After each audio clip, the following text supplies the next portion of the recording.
As the pandemic continues, the nation's museums are losing a lot of money. New survey shows many museum directors are worried they're not going to be able to make it through outbreak. It is something that I think we think about the restaurants, we think about the small boutiques and retailers that we love, but imagine like a wholesale closure of museums.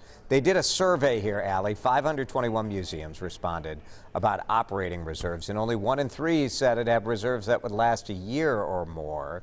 Some have plenty of reserves, right? Big endowments, huge fundraisers. Certainly there's a lot of value in the art, especially in the art museums, but wow, this is a little staggering, isn't it? Well, absolutely. And you think about a lot of these museums rely on school children field trips to, kind of get through those slower days in the winter time when people are looking for something to do. Ticket sales are a big part of their revenue, and even events outside of the fundraisers that they do, but just weddings, for example, are held sometimes in museums. Oh, and yeah. that isn't a source of revenue for these museums. And they really are kind of a cornerstone of so many communities, not only in the United States, but really across the globe. We've seen the Walker, we've seen MIA, the Minneapolis Institute of Arts, both laying off people, cutting pay, that sort of thing.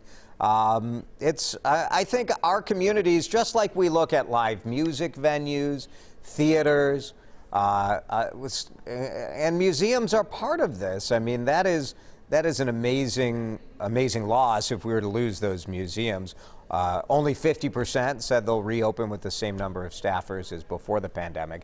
Some of this is just the general thing that we're seeing so many businesses that rely on corporate money. So you look at newspapers that rely on advertisement, television stations, same thing.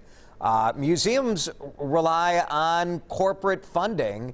And if you're running a business right now, I think there's so much uncertainty. You're not writing a big fat check to a museum. Well, absolutely. You're tightening the ropes. And, you look at a place like the Walker and MIA. Those are 2 museums here in the Twin Cities that have huge endowments and huge backing from not just corporate people, but a lot of heavy hitters in terms of donations.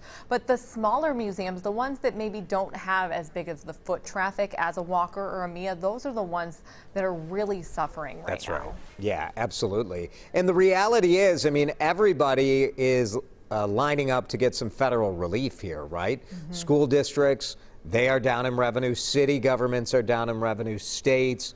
Unfortunately, I feel like museums are going to, even though they're employers like anybody else, museums and other nonprofits, I think it's challenging for them to get the sympathy needed when the federal government has people who need help, whether it's, a small mom and pop business.